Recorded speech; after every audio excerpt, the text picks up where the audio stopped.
আল্লাহ জান্নাত থেকে পাঠায়া দিলেন দুইটা গাভী। গাভীর দুধ দোহায়া খায়, আবার এই গাভী দিয়া লাঙ্গল দিয়া হাল চাষ করে। সুবহানাল্লাহ কোন। মনে করেন না আমি আপনি বুঝি কৃষি কাজ করে, আদম নবীও কৃষি কাজ করছে। আদম নবী গরু দিয়ে হাল চাষ করে, লাঙ্গল দিয়ে হাল চাষ করে। আদম নবী অনেক খাটায়, অনেকক্ষণ পর্যন্ত যখন এইভাবে জমিনের মধ্যে চাষাবাদ করছে, গরুর ভিতরে একটি ক্লান্তি ভাব চলে আসছে। গরু যখন উল্টা পাল্টা লাড়া দিছে, হাল চাষ করতে যখন ব্যাঘাত করছে, তখন কৃষকের হাতে লাঠি আছে না নাই, যেটারে গ্রামের ভাষায় কয় ফাজন। আপনারা কি কন? এই ফাজন দিয়া গরুরে বাড়ি মারে, সর এমনি ডাক দেয়নি, দেয় না? কত রকমের ডাক আছে। গরুর হাল চাষ করে আদম পয়গম্বর হাতের লাঠি দিয়া বাইরা, এই গরু উল্টা পাল্টা চলিস কেন, আমার কৃষি কাজে কেন তুমি ব্যাঘাত ঘটাও? গরুর ভাষাও বুঝে আদম নবী, আদম নবীর ভাষাও গরু বুঝতে পারে। গরু ডাক দিয়া কয়, হে বাবা আদম, আমি উল্টা পাল্টা চলি কেন? এই জন্য বুঝে আপনি আমাকে মারলেন। আপনি আমাকে মারলেন কেন? আদম নবী ডাক দিয়া কয়, হে গরু, তোমার আল্লাহ পাঠাইছেন আমার খেদমত করার জন্য। আসমান বানাইলেন আল্লাহ আমার জন্য, জমিন বানাইলেন আল্লাহ আমার জন্য। আল্লাহ জান্নাত থেকে গরু পাঠাইছেন আমার খেদমতের জন্য, উল্টা পাল্টা করো কেন? গরু ডাক দিয়া কয়, হে আদম, জান্নাতের মধ্যে আল্লাহ বলছিল, ওয়ালা তাকরাবা হাযিহিশ শাজারাতা ফাতাকুনা মিনাজ জালিমিন।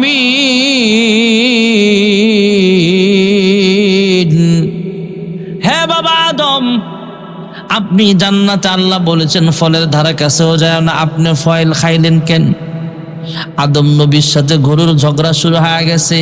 আল্লাহ ফিরিস্তা পাঠায়া গরুকে সাবধান করে দিলেন, হ্যাঁ গাভী, এখন তো তুমি আদমের সাথে কথা বলতে পারো, তোমার ভাষা যেহেতু মানুষ বুঝে, এই জন্য তুমি আদম পয়গম্বরের সাথে তর্ক দিলা। আল্লাহ রাব্বুল আলামিন কিয়ামত পর্যন্ত সমস্ত গাভীর, সমস্ত গরুর জবান আল্লাহ বন্ধ করে দিলেন।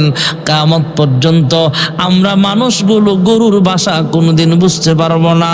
আল্লাহ রাব্বুল আলামিন ফেরেশতার মাধ্যমে গাভীরা জানায়া দিলেন, আদম নবীর সাথে বেয়াদবি করিস না। আদম নবীর খেদমতের জন্য আল্লাহ তোমারে বানাইছে। জোরে কোন সুবহানাল্লাহ। যেই কথাটা বলা আমার উদ্দেশ্য, ভাইয়েরা আমার, আমরা মুসলমান যখন হজ করতে যাই তখন 9 জিলহজ আমরা আরাফার ময়দানে অবস্থান করি। আদম পয়গম্বরকে আল্লাহ এক দেশে পাঠালেন, মা হাওয়াকেও আরেক দেশে পাঠায়া দিলেন। একদিন নয়, 2 দিন নয়, 350 বছর কান্নার পরে আদম নবী আল্লাহর কাছে ডাক দিয়া কয়, হে পরওয়ারদিগার আলম, আমার রূহ যখন তুমি জান্নাতে দিয়েছিলা, আমার দেহের ভিতরে যখন রূহ দিয়েছিলা, জান্নাতের গেটের মধ্যে একটা নাম দেখেছিলাম, আমার বুঝতে বাকি নাই তোমার নামের পাশে যে নামটা ছিল মুহাম্মদ সাল্লাল্লাহু আলাইহি ওয়াসাল্লাম, ওই নামটা অবশ্যই তোমার প্রিয় একজন বান্দার নাম, তোমার কাছের কোনো ফ্রেন্ডের নাম। আয় আল্লাহ, ওই নামের বরকতে তুমি আমাদেরকে মাফ করিয়া দাও। মহান আল্লাহ রাব্বুল আলামিন জানায়া দিলেন, হে আদম, আমি আল্লাহ তোমারে মাফ করলাম। এখানেই নয়, আমি আল্লাহ তাআলা তোমাকে পৃথিবীর প্রথম নবী হিসাবে আমি আল্লাহ ঘোষণা করে দিলাম। আদম পয়গম্বর অপরিচিত ভাবে ঘুরতে ঘুরতে পাহাড়ের এক পাশ থেকে যখন পাহাড়ের উপরে উঠছে, আরেক পাশ থেকে মা হাওয়া আলাইহিস সালাম 350 বছর পর যখন অপরিচিত অজানা ভাবে পাহাড়ে উঠছে, হঠাৎ করে একজন আরেকজনকে দেখে ফেলেছে, একজন আরেকজনকে জড়ায়া ধরেছে। যেই জায়গায় আদম হাওয়া একসাথে হয়েছিল ওই জায়গাটার নাম হলো আরাফার ময়দান। আর যে স্থানে একত্রিত হয়েছিলেন সেটা হলো জাবালে রহমত। ওখানে একটা পিলার গাড়া আছে, ওখানে সম্ভবত আদম হাওয়ার মিলন মেলা হয়েছিল। বাইরে আমার বন্ধুরা আমার, মা হাওয়া হযরত আদম, মা হাওয়া হযরত আদম দোষী হইলেন খায়া গন্ধ। আরাফাতে মুক্তি দুজন, আয় মদিনায় কে যাবি, আরব সাগর পাড়ি কে দিবি। শুন বলি দরিয়ার ঢেউ, আমার সালাম নিল না কেউ, আমার সালাম পৌঁছে দিও যেথায় দিনের নবী, আরব সাগর পাড়ি কে দিবি। যুরকন সুবহানাল্লাহ।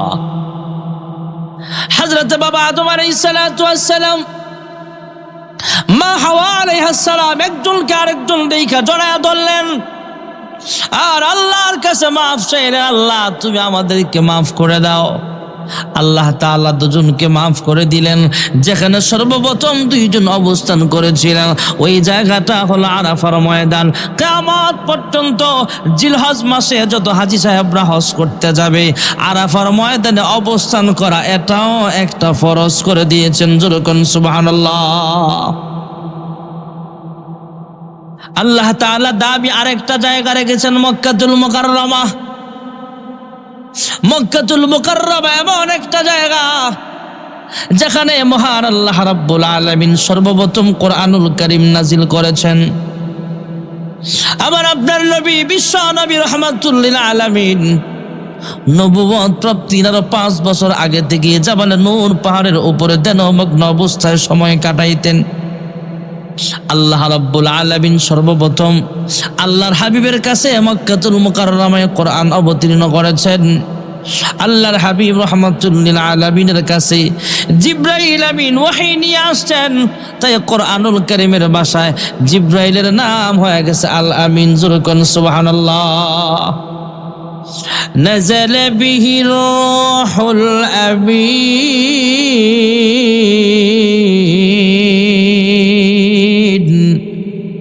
জোরে আল্লাহু আকবার। কোরআনুল কারীম জিবরাইল আমিনের মাধ্যমে অবতীর্ণ করা হয়েছে, তাই জিবরাইল আমিনের নাম হয়ে গেছে আল আমিন। যে মক্কাতুল মুকাররমায় আল্লাহ তাআলা সর্বপ্রথম কোরআন অবতীর্ণ করেছেন, যেই মক্কাতুল মুকাররমায় আল্লাহর হাবিবকে আল্লাহ পাঠিয়েছেন, যেই মক্কাতুল মুকাররমায় আল্লাহর ঘর খানায় কাবা আল্লাহ রেখেছেন, যেই মক্কাতুল মুকাররমার নামটাও আল আমিন। যুরকুন সুবহানাল্লাহ।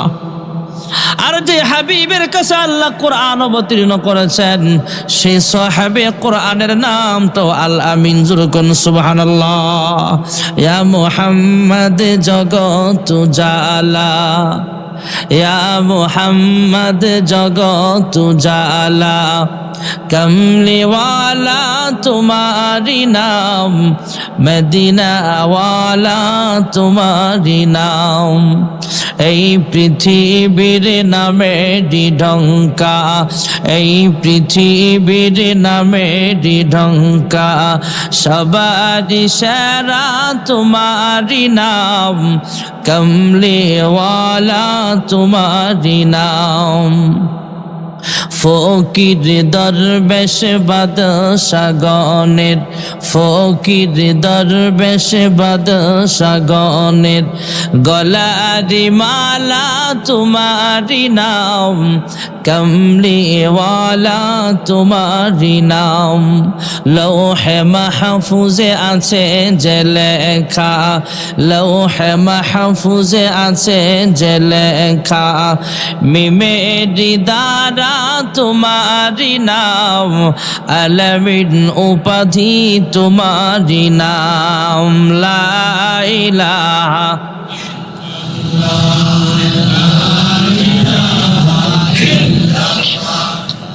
লা ইলাহা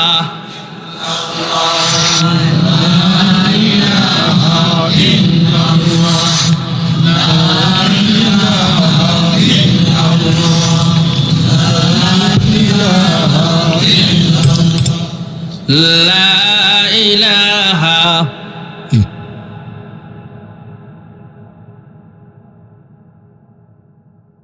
লা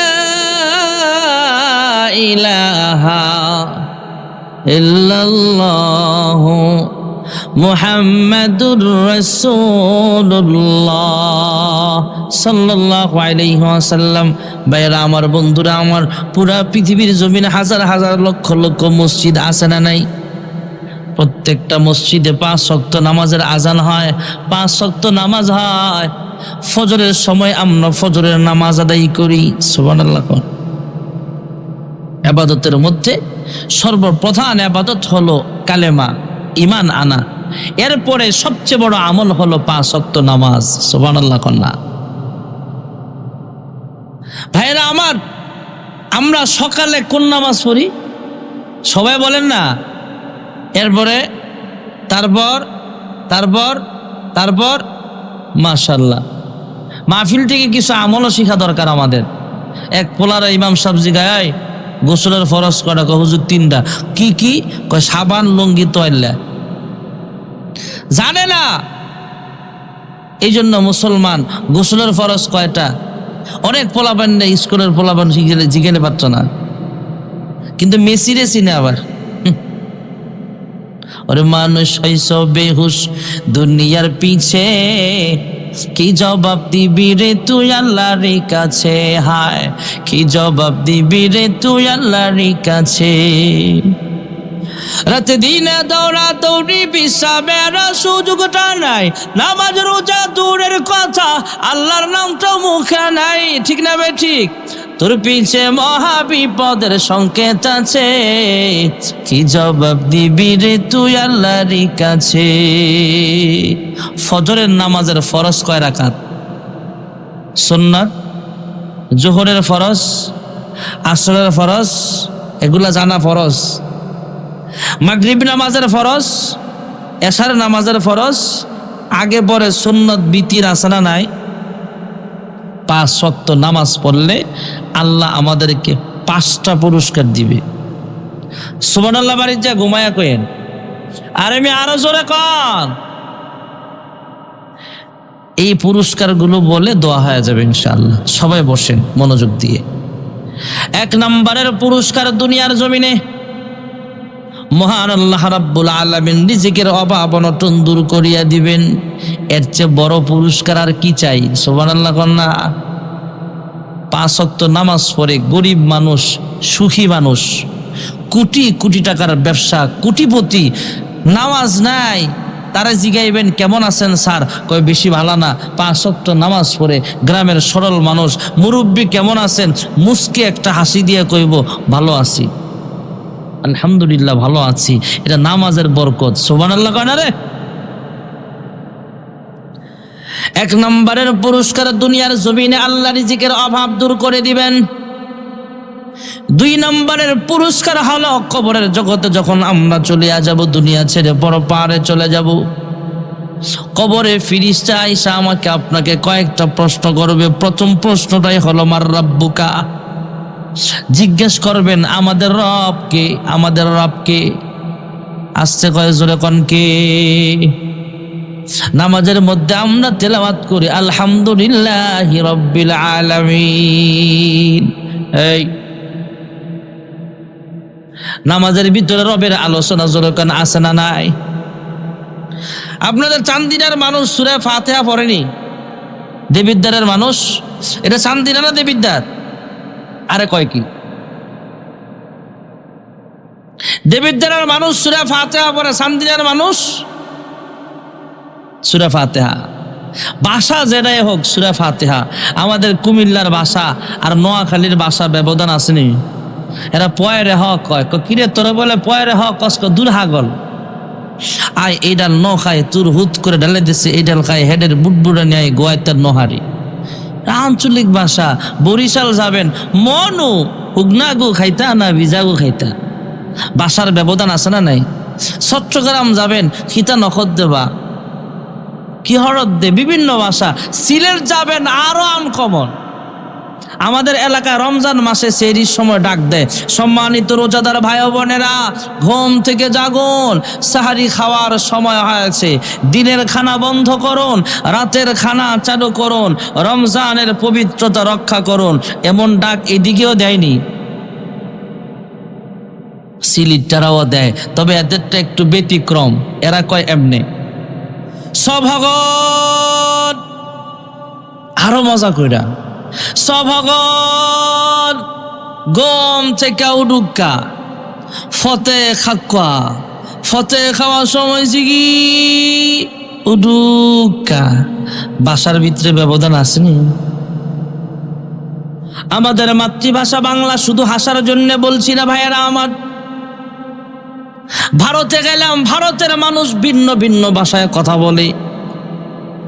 আগামী 1 তারিখেও যাবে ইনশাআল্লাহ, 26 তারিখেও মাহফিল করে আসলাম। 90% মুসলমান ওই এলাকায়, সুবহানাল্লাহ কোন মিয়া। আমি আশ্চর্য হলাম, এর আগে আমি জানতাম না।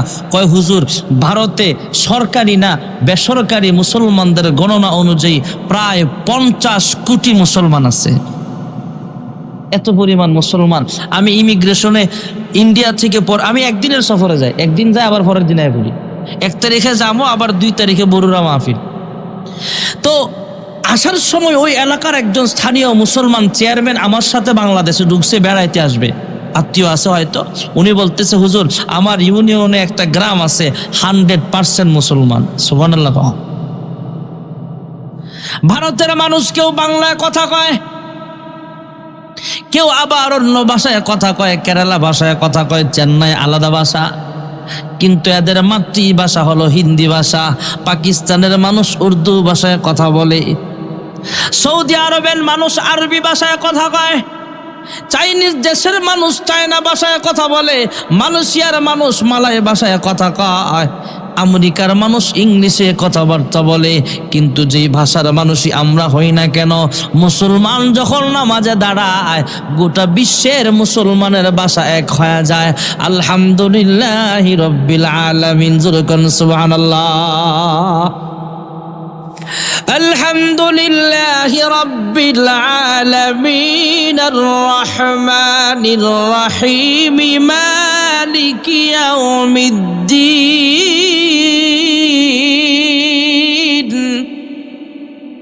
নামাজের ভিতরে আমরা তেলাওয়াত করি আলহামদুলিল্লাহ।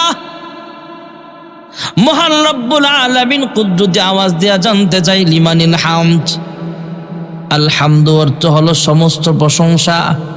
আল্লাহ নামাজি বান্দা বান্দির কাছে জানতে চাই লিমানিল হামদ। আমরা জবাব দিই লিল্লাহ, আল্লাহর জন্য প্রশংসা। কার জন্যে?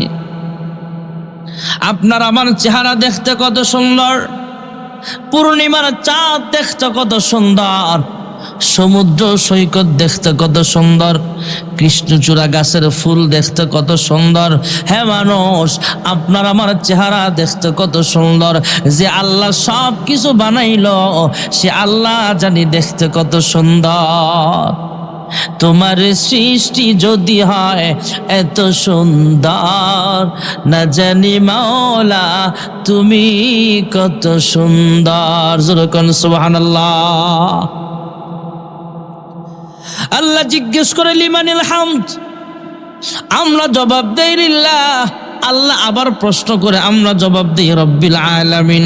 আবার প্রশ্ন করে, আমরা জবাব দিই রহমান আর রহিম। আল্লাহ আবার প্রশ্ন করে, আমরা জবাব দিই মালিক ইয়াউমিদ্দিন। বিচার দিবসের মালিক যিনি, তিনি হলেন রহমানুর রহিম।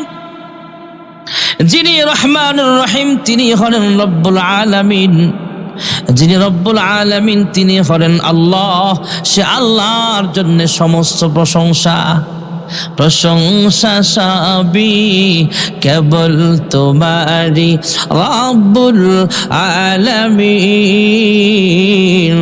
দয়ালু মেহেরবান করুণা ওয়াফুরান, দয়ালু মেহেরবান করুণা ওয়াফুরান। আর কেহ নয় তুমি মালিক শেষ বিচারের দিন, শেষ বিচারের দিন। সমস্ত প্রশংসা কার? আমরা নামাজের ভিতরে তেলাওয়াত করি আলহামদুলিল্লাহি রাব্বিল আলামিন। 5 ওয়াক্ত নামাজে 17 রাকাত ফরজ, পাশাপাশি সুন্নত বিতির নফল আমরা পড়ি। এর ভিতরে প্রত্যেক রাকাতে সূরাতুল ফাতিহা নাই নাকি আছে?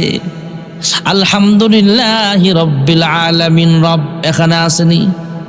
সূরা একটা মিলায় আল্লাহু আকবার বলে রুকুতে গেলাম, সুবহান রাব্বিয়াল আযীম, সুবহান রাব্বিয়াল আযীম, এখানে রব আছে না নাই? সামি আল্লাহু লিমান হামিদা, রব্বানা লাকাল হামদ, রব আসেনি? আল্লাহু আকবার বলে সাজদায় গেলাম, 3 বার 5 বার বা 7 বার বলা সুন্নাত। সুবহান রাব্বিয়াল আ'লা, সুবহান রাব্বিয়াল আ'লা, এখানে রব যখন আসে না নাই? ভাইরা আমার, গভীর মনোযোগ দিয়ে শোনেন, অল্প সময়ের ভিতরে দোয়া হয়ে যাবে। কবরের জগৎটা হলো এমন একটা জগৎ, জানি না আজকের এই মুনাজাত কার জন্য জীবনের শেষ মুনাজাত হয়ে যায়। আজকের 14তম তাফসীরুল কোরআন মাহফিল কার জন্য জানে জীবনের শেষ মাহফিল হয়ে যায়। আমি আপনি যখন দুনিয়া থেকে বিদায় হয়ে যাব, কিছু মানুষ দৌড়ায়া মসজিদে যাবে মাইকে আলান দেওয়ার জন্য, কিছু মানুষ বাচ্চারে বাঁশ কাটতে ব্যস্ত হয়ে যাবে, কয়েকজন মানুষ কাফনের কাপড় কিনতে রওনা হয়ে যাবে, আরো কয়েকজন বড়ই পাতার গরম পানি করতে ব্যস্ত হয়ে যাবে। আবার জীবনের শেষ গোসল দিয়া দিবে। জীবনে কত গোসল করলাম, নিজের শরীরটা সাবান মেখে ময়লা পরিষ্কার করলাম, এমন একদিন সময় আসবে রে ভাই, নিজের শরীরে সাবান মাখার মতো ক্ষমতা আমার হাতে থাকবে না। পর্দার আড়ালের মা বোনেরা আমার, আপনিও একদিন নববধূ সাইজা সুন্দর সুন্দর পোশাক পরিধান করে নতুন কাপড় পরে স্বামীর বাড়িতে এসেছিলেন। এলাকার সব মহিলারা আপনাকে দেখার জন্য ভিড় জমাইছে। আবার এমন সময় আসবে, সেদিন আপনাকে সাদা 3টা 5টা কাপড় পরায় দেওয়া হবে। সেদিন আপনাকে দেখার জন্য এলাকার সব মহিলারা ছুটে চলে আসবে। তবে প্রথম দেখা আর শেষ দেখা কিন্তু এক হবে না।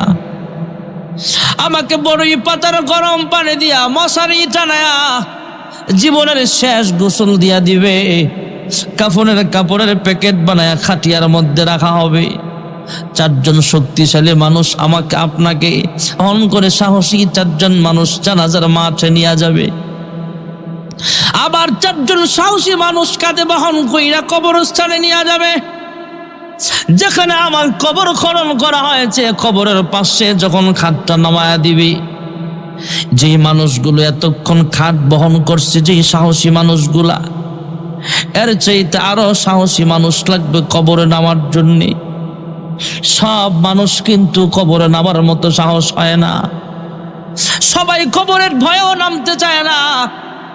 যে মানুষগুলো খাট বহন করছে, আর চাইতে সাহসী 3 জন বা 2 জন মানুষ নেমে যাবে। নেমে আমার আপনার লাশটা কবরে রাইখা একজন একজন করে যখন উপরের দিকে উঠিয়া যাবে, কবরের বাসিন্দা চিৎকার করে কাঁদবে, কিন্তু কেউ শুনবে না। আরে ভাই, হ্যাঁ সন্তান, তোর জন্য আমি বাড়ি করলাম, গাড়ি করলাম, তুই আমার একা রাইখা কোথায় চলে যাও। লাভ মেরে যখন শেষ ব্যক্তিটাও উঠিয়া যাবে, কলিজায় কামড় পড়বে, চিৎকার করে কিনবো, কেউ শুনবে না। তখন বুঝে আসবে এই অন্ধকার কবরে আমার আল্লাহ ছাড়া আমার আপন কেউ নাই। কবরের মধ্যে আপন জোরে বলেন একমাত্র কে?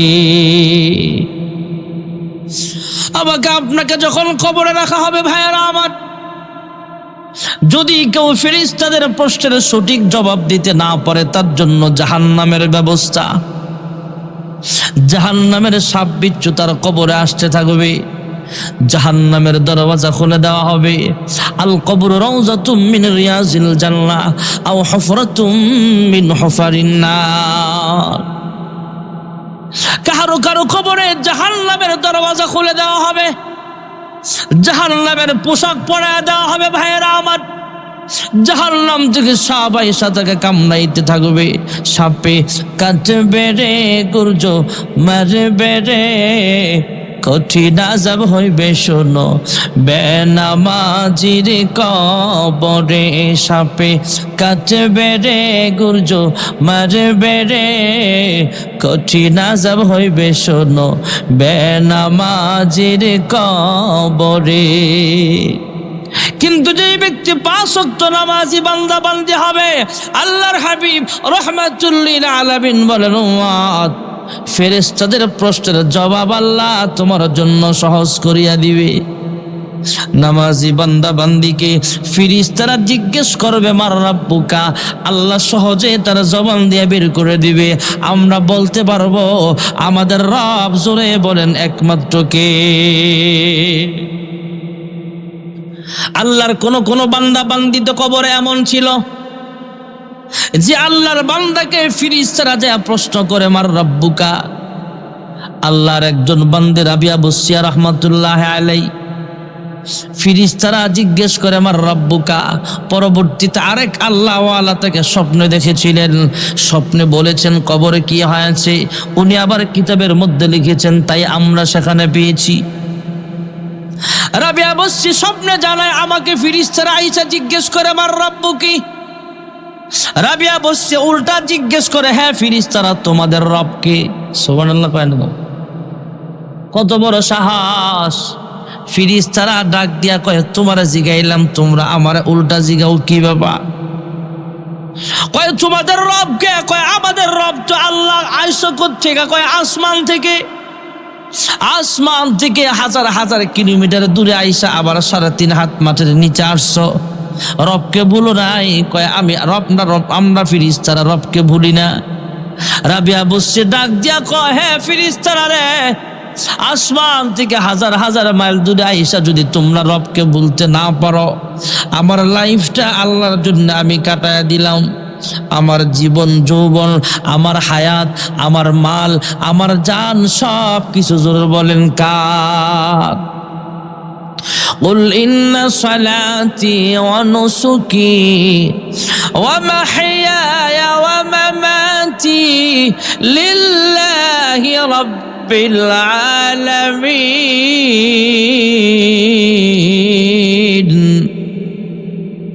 আমার জান, আমার মাল, আমার হায়াত, আমার মরণ সবকিছু আল্লাহর জন্য ওয়াকফ করে দিলাম। তোমরা ফেরেশতারা এত দূরে আইসা যদি রবকে বলো নাই, কেমনে বুঝলা আমি রাবিয়া এত কাছাকাছি আইসা বুঝে রবরে ভুইলা গেছি? সুবহানাল্লাহ। আল্লাহর এক বান্দা কবরে গেছে, পরবর্তীতে আরেকজন স্বপ্নে দেখে আপনার সাথে কবরে ফেরেশতারা কেমন আচরণ করেছিল তিনি জানালেন। ফেরেশতারা যায় আল্লাহর বান্দাকে প্রশ্ন করে মার রাব্বুকা। কবরের মধ্যে যখন পুনরায় রূহটা দেওয়া হলো, হে আল্লাহর বান্দা তোমার আমরা কয়েকটা প্রশ্ন করবার চাই। আল্লাহর বান্দা কবরের বাসিন্দা পশ্চিম আকাশের দিকে তাকায় দেখবে সূর্যটা ডুবে ডুবে বাপ সূর্য ডুবে যাবে এমন অবস্থা। আসরের নামাজের শেষ সময়ে চলে আসছে, মাগরিবের সময়টা কাছাকাছি চলে আসছে। আল্লাহর বান্দা কবরের বাসিন্দা ডাক দিয়া কয়, হে ফেরেশতারা রে, আমারে ওযুর পানি দাও, নামাজের মুসল্লা দাও। সুবহানাল্লাহ বলেন। হ্যাঁ ফেরেশতারা, আমি আমার আল্লাহর কুদরতি পায়ে সাজদা দিতে হবে।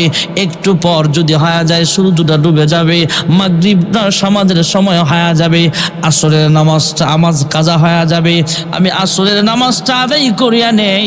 তোমরা শুধু 3টা প্রশ্ন করো, যত প্রশ্ন করার করবা সব প্রশ্নের জবাব আমি দিয়ে দিব। জোরে করুন সুবহানাল্লাহ। ফেরেশতারা আল্লাহকে ডাক দেয়া কয়, আল্লাহ তোমার বান্দা কবরে আছে না বাইতুল মামুর মসজিদে আছে তার খবর নাই? তোমার বান্দা কবরে আছে না ঘরে আছে খবর নাই? দুনিয়ায় আছে না কবরে আছে কোনো খবর নাই? পশ্চিম আকাশের দিকে তাকায় বলে আমারে ওযুর পানি দাও, আগে নামাজের মুসল্লা দাও। আল্লাহ ডাক দিয়া কয়, ফেরেশতারা রে, আমার যে বান্দা বান্দি কবরের জগতে আইসা আমি আল্লাহর কুদরতি পায়ে সাজদা দেওয়া বলে নাই, তার আর ডিস্টার্ব করিও না। এই মুহূর্তে তার কবরটা তোমরা জান্নাতের বাগান বানায়া দাও। তাহলে নামাজ পড়লে লস না লাভ? 2 নম্বরের পুরস্কার হলো কবরের জগতে ফেরেশতারা যখন প্রশ্ন করবে, প্রশ্নের জবাবগুলো আল্লাহ তাআলা সহজ করিয়া দিবেন। 3 নম্বরের পুরস্কার হলো ভাইয়েরা আমার, হাসরের মাঠে কাহারো আমলনামা পিছে দেওয়া হবে, কাহারো আমলনামা বাম হাতে দেওয়া হবে, আর যার ডান হাতে আমলনামা দেওয়া হবে সে সাকসেসফুল, কামিয়াব, সে একজন জান্নাতি মানুষ। সুবহানাল্লাহ। فأما من أوتي كتابه بيمينه فيقول هاؤم اقرءوا كتابيه إني ظننت أني ملاق حسابيه فهو في عيشة راضية في جنة عالية। আল্লাহর হাবিব বলেন 3 নম্বরের পুরস্কার হলো হাসরের মাঠে নামাজি বান্দা বান্দির ডান হাতে আমলনামা দেওয়া হবে। সুবহানাল্লাহ। 4 নম্বরের পুরস্কার, হাসরের মাঠ থেকে জান্নাতে যাবার জন্য একটা ব্রিজ বানানো হবে, কালভার্ট বানানো হবে। আমাদের পদ্মা সেতুর নিচে আছে বালুয়ার মাটি, যমুনা নদীর নিচেও আছে বালুয়ার মাটি। যেই ব্রিজ পার হয়ে ঢাকা থেকে আপনাদের এখানে আসলাম, দাউদকান্দি সেতু আছে, মেঘনা ব্রিজ আছে, এর নিচে আছে পানিয়ার বালু, পানিয়ার মাটি।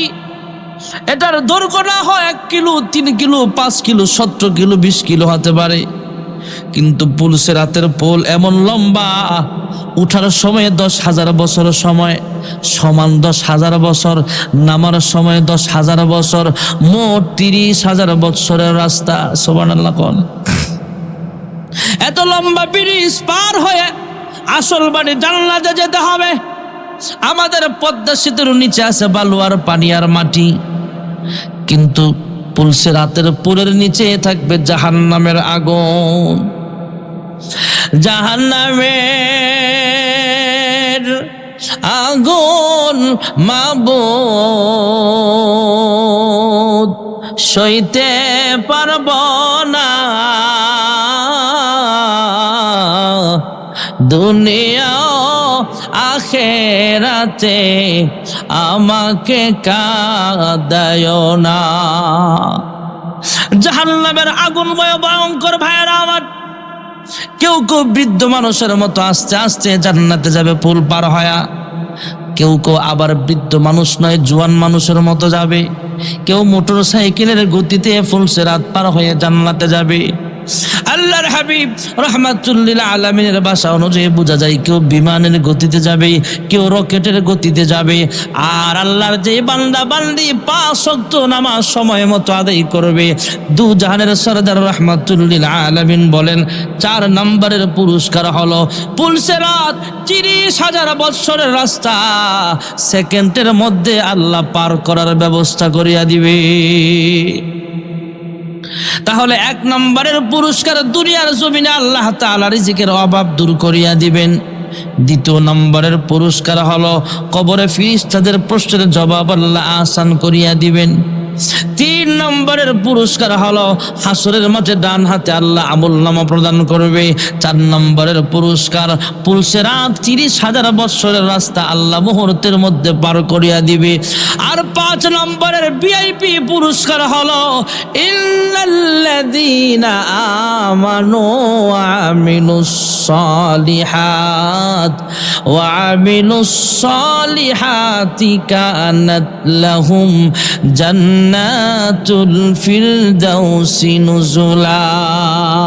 নিশ্চয়ই যারা ঈমান আনবে, নেক আমল করবে, নামাজি বান্দা বান্দির 5 নম্বরের পুরস্কার হলো আল্লাহর হাবিব রাহমাতুল লিল আলামিন বলেন, উম্মত নামাজ যদি ঠিক মতো আদায় করো, আল্লাহ তোমাকে বিনা হিসাবে আল্লাহর জান্নাতুল ফিরদাউসের মেহমান বানায় দিবে। নামাজেতে খোদার দিদার ভাগ্যে জুটি খুলিবে, জান্নাতেরই চাবিখানা হাতে আসিবে। নামাজ পড়ো দলে দলে ওহে মুত্তাকিন, আল্লাহু আকবার ধ্বনিতে ডাকছে মুয়াজ্জিন, সেই ডাকেরই অবহেলা করবি কতদিন। লা ইলাহা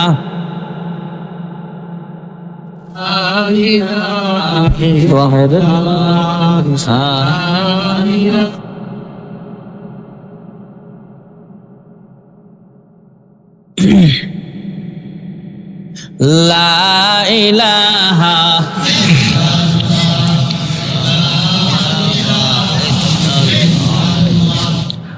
লা ইলাহা। আচ্ছা আচ্ছা ঠিক আছে, জি গেলাম তো। আপনারা আবার তারা থাকে লাগে, আবারও রেডি আছেন তো? লা ইলাহা ইল্লাল্লাহ মুহাম্মাদুর রাসূলুল্লাহ সাল্লাল্লাহু আলাইহি ওয়াসাল্লাম। তাহলে 5 ওয়াক্ত নামাজের দরকার আছে না নাই? ভাইরা আমার, বন্ধুরা আমার, এই মসজিদ হলো বাইতুল মামুর জামে মসজিদ। এই মসজিদে আল্লাহর কোন বান্দা বান্দি 1 রাকাত নামাজ পড়লে 500 রাকাতের সওয়াব। সুবহানাল্লাহ কইেন না? আমরা পুরুষ মানুষ মসজিদে আইসা নামাজ পড়লে যেই সওয়াব, মহিলারা ঘরের কোনায় একা একা নামাজ পড়লে সমপরিমাণের সওয়াব। আল্লাহর কোন বান্দা বান্দি যদি বাইতুল মুকাদ্দাসে 1 রাকাত নামাজ আদায় করে, তাহলে 25,000 রাকাতের সওয়াব জমা হয়ে যাবে। পৃথিবীটা মসজিদে ভরা। যদি মনে করেন আমি বড় বড় মসজিদে ঘুরবো, তাহলেও অনেক সময় লাগবে। আমাদের বাংলাদেশেও অনেক মসজিদ আছে না নাই? দামি দামি মসজিদ, অনেক বিলাসবহুল বিল্ডিং, 201 গম্বুজ মসজিদ আছে, এরপরে 7 গম্বুজ মসজিদ আছে, বড় বড় মসজিদ আছে, ঢাকা বাইতুল মুকাররম আছে। ঘুরে দেখেন না আল্লাহর ঘর কত সুন্দর।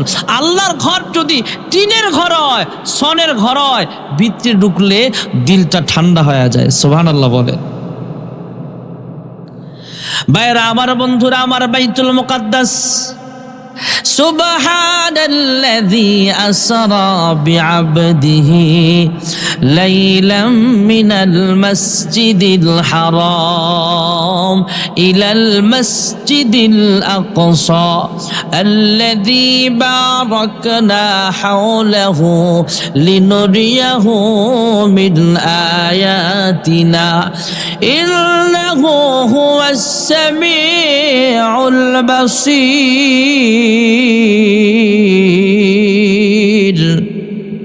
আর মুহাব্বতে জোরে আল্লাহু আকবার। আল্লাহর হাবিব রাহমাতুল লিল আলামিন মক্কাতুল মুকাররমা থেকে বাইতুল মুকাদ্দাসে সফর করলেন।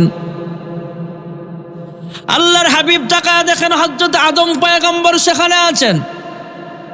হযরত মুসা পয়গম্বর, যিনি আল্লাহর সাথে ঘন ঘন কথা বলতেন, তিনিও সেখানে উপস্থিত আছেন। হযরত ঈসা রূহুল্লাহ আলাইহিস সালামও সেখানে আছেন। কিন্তু সামনের ইমামতির জায়গাটা এখনো খালি দেখা যায়। সুবহানাল্লাহ কোন।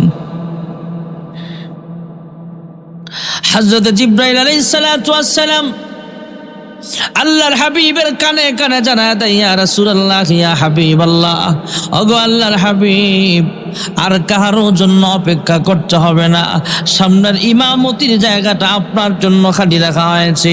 মহান রব্বুল আলামিন সমস্ত আম্বিয়া আলাইহিমুস সালামগণকে এই বাইতুল মুকাদ্দাসে একত্রিত করেছেন আপনার ইমামতিতে 2 রাকাত নামাজ আদায় করার জন্য। ইমামুল আউয়ালিন ওয়াল আখিরিন, বাহরে সাদাকা রাহমাতাল লিল আলামিন, সদওয়া জুদাস রাহমাতাল লিল আলামিন, মসজিদে ও সুদহা মারুয়ে জমিন। জুরকুন সুবহানাল্লাহ। আমি কাউকে লজ্জা দেওয়ার জন্য বলছি না, এগুলো আর ভবিষ্যতে করবেন না। স্টেজে কাগজ একটা দেখলাম লেখা, দয়া করে রাজনৈতিক ও বিতর্কপূর্ণ কোনো আলোচনা করবেন না। এগুলা কেন করেন? তাহলে তাফসীর মাহফিল কেন করেন আপনারা?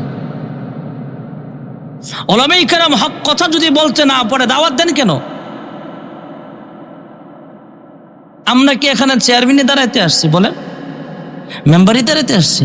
রাজনৈতিক বক্তব্য আমরা দিব কেন? কারো কারো বিরুদ্ধে চলে গেলে আমার কিছু করার নাই। বিভিন্ন মাহফিলে, আমার মসজিদে অনেক সময় মানুষ আমাদেরকে বলে যে হুজুর প্রশাসনের চাপ আছে, হুজুর প্রশাসনের চাপ আছে, এমনে কথা কয়েন, এমনে কথা কয়েন। আমরা ওলামায়ে কেরাম বলি মন খারাপ করবেন না, আমরা ওলামায়ে কেরাম দিনের পাহারাদার। আমরা ফাঁসির মঞ্চকে পরোয়া করি না, জেল জুলুমকে পরোয়া করি না। ওলামায়ে কেরাম কাহারো চোখ রাঙ্গানিকে পরোয়া করে না। ওলামায়ে কেরাম হক কথা বলেছে, বলেই যাবে, ঠিক না বেঠিক? আপনার যেমন উপরের চাপ আছে, ওলামায়ে কেরাম যদি আমরা হক কথা না বলি, আমরারও উপরওয়ালার চাপ আছে, ঠিক না বেঠিক? কি হবে আলেম হয়ে ইমাম সেজে সমাজেতে, যদি পারো সত্য কথা উচ্চ স্বরে না বলিতে। চাকরির ভয় করো যদি ছেড়ে দাও ওই না গদি, কি হবে ধোকা দিয়ে আল্লাহকে, কি হবে বেঁচে থেকে অযথা বিদ্যা শিখে যদি না করতে পারি শোষণবিহীন সমাজটাকে, কি হবে বেঁচে থেকে, ঠিক না বেঠিক? কারো লজ্জা দেওয়ার জন্য না, এগুলো কখনো কোনো মাহফিলে করবেন না। আমি উঠেই দেখি এটা লেখা এখনো পড়ে রয়েছে, যেই করছেন আল্লাহর কাছে মাফ চাইেন। আল্লাহর হাবিব রাহমাতুল লিল আলামিন মক্কা থেকে মদিনায় চলে গেলেন। আল্লাহর হাবিব রাহমাতুল লিল আলামিন বাইতুল মুকাদ্দাসে গেলেন, সেখানে নবীদের ইমামতি করলেন। কিন্তু মক্কা ছেড়ে যখন মদিনায় হিজরত করে চলে গেলেন, সেখানে যাওয়ার পরে আল্লাহর হুকুমে কিছুদিন বাইতুল মুকাদ্দাসকে কিবলা বানায়া নামাজ পড়েছেন। সুবহানাল্লাহ কোন।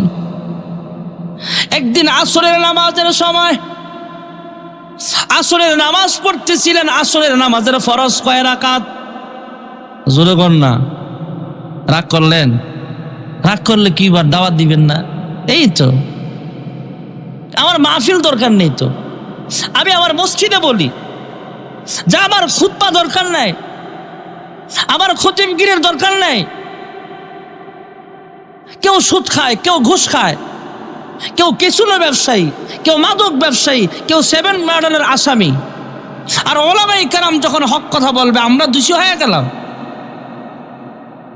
ওলামায়ে কেরাম কাহারো দোষ গীবতের জন্য বলে না, শুধরাবার জন্য বলে। এক এলাকায় গেছি, কয় হুজুর আমগো চেয়ারম্যানে 10টা টয়লেট খাইয়ে নিছে। আমি কি ওইটা কি করা, আবার 10টা টয়লেট খাইয়ে নিছে মানে? কয় যে 10টা বাজেট আছে ওইটি খাইয়ে নিছে আর কি। এখন এটার বিরুদ্ধে কইলে হুজুরের দোষ না? রাগ করেন না।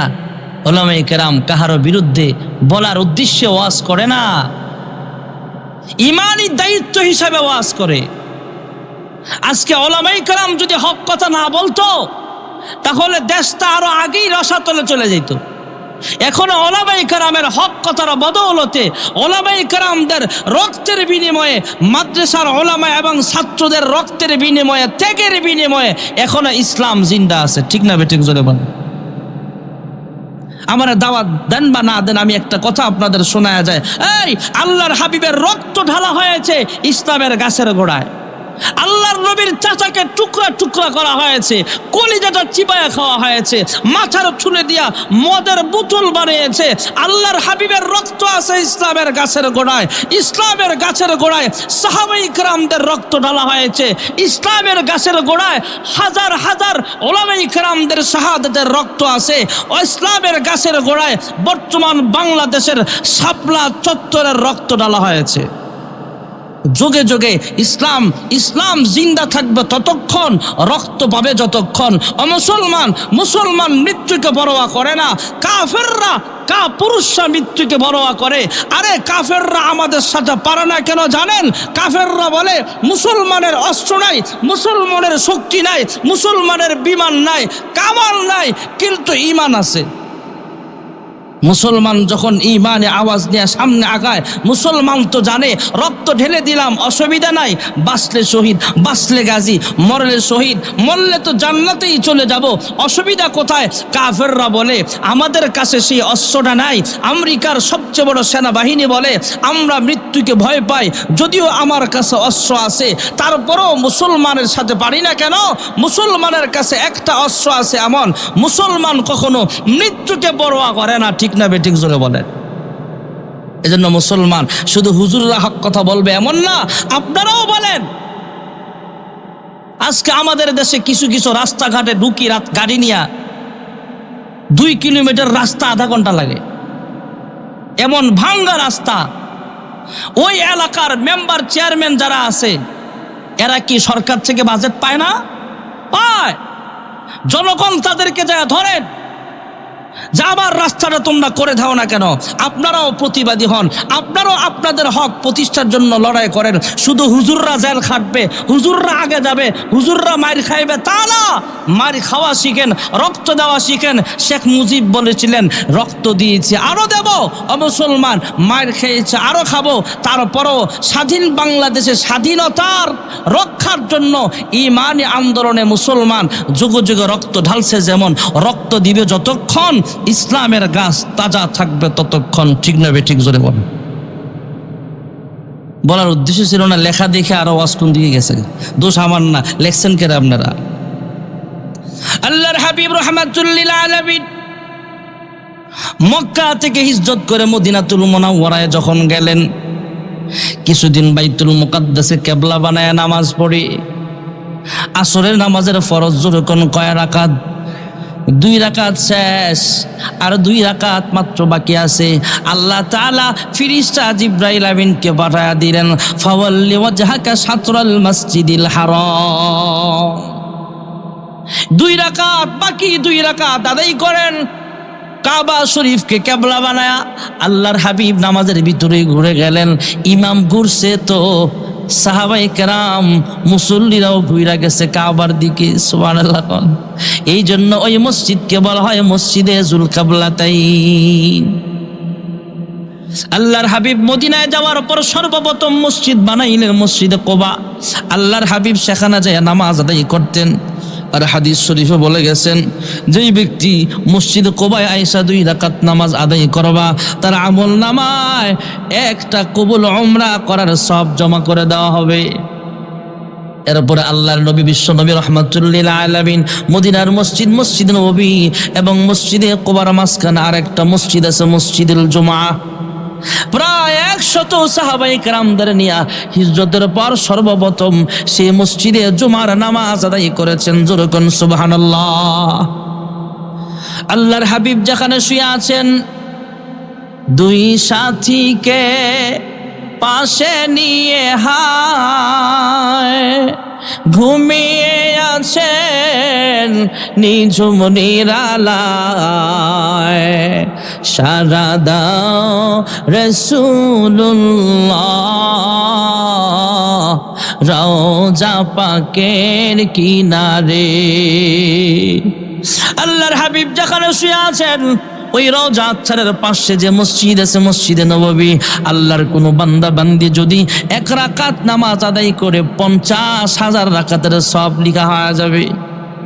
আর আল্লাহর কোনো বান্দা বান্দি ইন্না আউওয়ালা বাইতি উযিআ লিন-নাস লাল্লাযী বিবাক্কাতা মুবারাকাও ওয়া হুদাল লিল আলামিন, যে ঘরটা আমাদের জন্য হেদায়েত রেখেছেন, জগৎবাসীদের জন্য হেদায়েত রেখেছেন, ওই ঘর সরাসরি সামনে রাইখা 1 রাকাত নামাজ আদায় করে আল্লাহ তাআলা তার আমল নামায় 1 লক্ষ রাকাতের সওয়াব লিখিয়া দিবে। আল্লাহ তাআলা আমাদের সকলকে মক্কা মদিনার মুসাফির বানাও। জোরে কোন আমিন।